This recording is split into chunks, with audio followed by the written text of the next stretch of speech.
সুরঙ্গমার থেকে রোশনাইকে বাঁচাতে মরিয়া হলো আরণ্যক।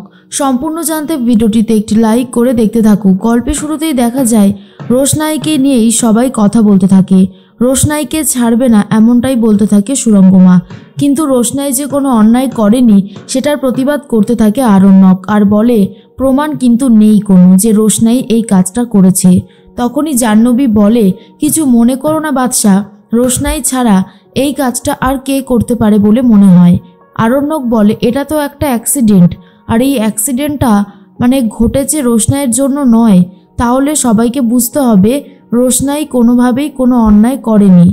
এর মধ্যেই মনে মনে একটা কথাই রোশনাই ভাবে যে আমি আমার দিদিকে এইভাবে মারবো, এটা তো আমি স্বপ্নেও ভাবতে পারি না।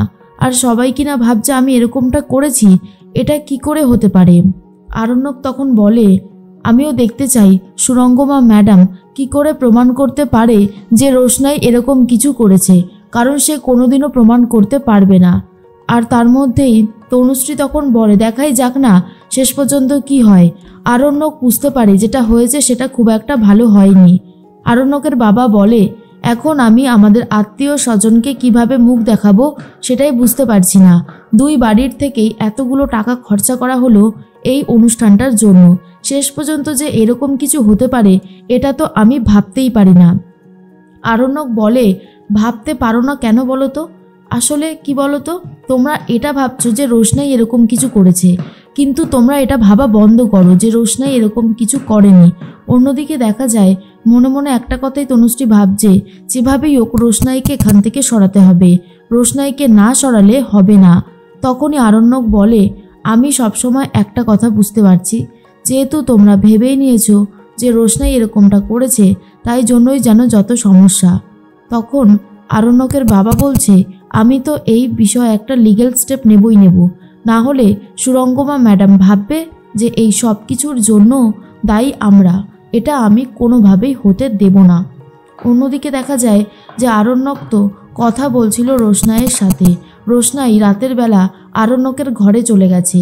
তখন আরণ্যক বলে, রোশনাই, আমি আগে চাইতাম যে তুমি আমার ঘরে আসো, কিন্তু এখন আমি বলছি অনেক রাত হয়েছে, তুমি নিজের ঘরে চলে যাও। এই সময় যদি তোমাকে আর আমাকে কেউ একসাথে দেখে তাহলে সমস্যা বাড়বে বই কমবে না। প্লিজ তুমি নিজের ঘরে যাও। কিন্তু রোশনাই কোনোভাবেই নিজের ঘরে যেতে চায় না, আর বলে, স্যারজি আমি অনেকটা সময় ধরে অপেক্ষা করেছি কি হয়েছে সেটা জানার জন্য। আপনি যদি দয়া করে বলেন যে গরিমা দিদি এখন কেমন আছে, তাহলে আমি একটু নিশ্চিন্ত হতে পারবো। আরণ্যক বলে, গরিমা আগের থেকে অনেক ভালো আছে, কিন্তু সময় লাগবে, সময় ছাড়া কিছু হবে না। রোশনাই বলছে, আচ্ছা গরিমা দিদি সুস্থ হয়ে যাবে তো? আপনাদের বিয়েটা তো প্রায় হয়েই গেছে। আরণ্যক বলে, বিয়েতে তো সিঁদুরদানি হয়নি রোশনাই, তাহলে এই বিয়েটা কি করে হতে পারলো? রোশনাই বলে, তাছাড়া সব নিয়ম তো হয়েছে, আপনি তাড়াতাড়ি করে গরিমা দিদিকে বিয়ে করবেন, আমি এটাই চাই, আর আমি এখান থেকে অনেক দূরে চলে যাব। আরণ্যক বলে, তুমি যদি এখন এখান থেকে চলে যাও না, তাহলে তোমার ওপরে সবার সন্দেহ বাড়বে বই কমবে না, কারণ সবাই ভাববে তুমি অপরাধী, তাই তুমি এখান থেকে পালিয়ে যাচ্ছ। তোমাকে এখানেই থাকতে হবে, তুমি এখান থেকে এখন কোথাও যেতে পারবে না। তোমার যদি মনে হয় তুমি চলে যাবে, তুমি যেতে পারো, কিন্তু তাতে লাভের লাভ তো হবেই না, উল্টে তুমি ফেঁসে যাবে। রোশনাই জিজ্ঞেস করে, আপনার কি মনে হয় আমি কি এরকম কিছু করতে পারি? কি আপনার মনে হয় সেটা জানাটা ভীষণ দরকারি। তখন আরণ্যক বলে, দেখো আমি তো নিজের চোখে কিছু দেখিনি, তবে আমি এটা জানি সুরঙ্গমা ম্যাডাম তোমাকে ভুল প্রমাণিত করার জন্য অনেক কিছুই করতে পারে, কিন্তু তুমি এরকম কিছু করতে পারো না, এটা আমি জানি। রোশনাই মনে মনে ভাবছে, পৃথিবীর যেই বিশ্বাস করুক না কেন, স্যারজি যখন বিশ্বাস করে না তখন এর থেকে বেশি শান্তি আমার আর কিছুতে লাগছে না। স্যারজি বিশ্বাস করে যে আমি এরকম কোনো অন্যায় কোনোদিনও করতে পারি না। তার মধ্যেই মনে মনে একটা কথাই রোশনাই ভাবে, যত তাড়াতাড়ি সম্ভব তত তাড়াতাড়ি আমি এখান থেকে চলে যাব, এদেরকে মুক্তি দিয়ে যেতে চাই। সকাল হতেই সুরঙ্গমা ফোন করেছে তনুশ্রীকে, পুলিশকে সাথে নিয়ে আসছে। তনুশ্রীকে বলে, আমি কিন্তু পুলিশকে সাথে নিয়ে আসছি, রোশনাইয়ের ওপর কড়া নজর রাখবে, ও যেন কোথাও না যায়। আর তখনই তনুশ্রী বলে, ওর ওপর নজর আমরা সবসময় রেখেছি, আপনি আসুন, আপনার যা মনে হয় আপনি করতে পারেন, তাতে আমাদের কোনো আপত্তি থাকবে না। ও তো অন্যায় করেছে বলেই তো ওর শাস্তি পাওয়াটা ভীষণ জরুরি, আমরা সবাই চাই ও যাতে শাস্তি পায়। তখন বাবলু বলে, কি বলছে সুরঙ্গমা ম্যাডাম? তখন তনুশ্রী বলছে সুরঙ্গমা বলছে পুলিশকে নিয়ে আসছে। জাহ্নবী বলে বেশ হয়েছে, এবার রোশনাই হাড়ে হাড়ে বুঝবে মানুষকে মারার কি শাস্তি হতে পারে। রোশনাই তো এদিকে ঘুমাচ্ছে, তখনই সুরঙ্গমা ম্যাডাম চলে এসেছে আর বলে কোথায়? রোশনাই কোথায়? তনুশ্রী বলে জাহ্নবী যাও গিয়ে রোশনাইকে ঘুম থেকে ডেকে তোলো।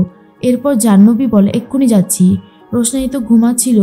জাহ্নবী এসে বলে রোশনাই উঠে পড়ো ঝটপট করে, আর ঘুমাতে হবে না। রোশনাই বলে এ বাবা অনেকটা লেট হয়ে গেল, আমি এক্ষুনি ভালো করে ফ্রেশ হয়ে নিচ্ছি। জাহ্নবী বলে ফ্রেশ হয়ে আর কোথায় যাবে? বরযাত্রী? আর বরযাত্রী যেতে হবে না, তোমাকে আপাতত জেল হাজতে যেতে হবে, চলো এখানে থেকে আর কোনো লাভ নেই।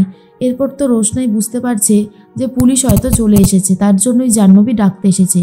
রোশনাই জানে সে কোনো অন্যায় করেনি, তাই রোশনাই কোনো ভয়ও পাচ্ছে না, বরং পুলিশের সামনে চলে যাচ্ছে।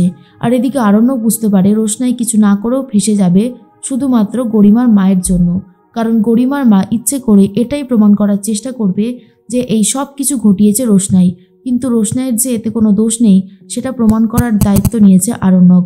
আরণ্যক চাইছে যেভাবেই হোক রোশনাইকে বাঁচাতে।